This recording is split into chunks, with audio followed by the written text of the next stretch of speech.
So today I'm about to show you how to check usage credits in Fluid.io. If you want to track your AI generation limits, see how many points you have left on your nodes, and manage your billing plan efficiently, this quick trick is absolutely the best way to do it.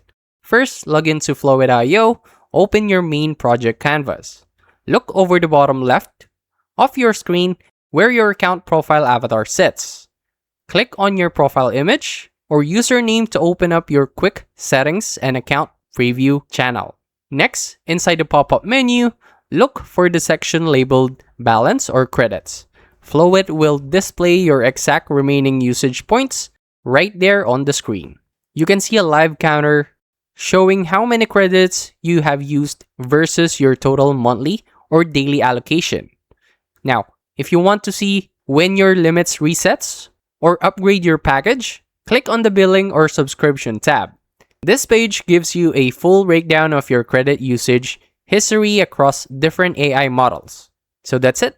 That's how to check usage credits in Fluid.io. Make sure to like, subscribe for more quick tutorials like this, and comment down below what other topics you want me to break down next. I'll see you on the next one.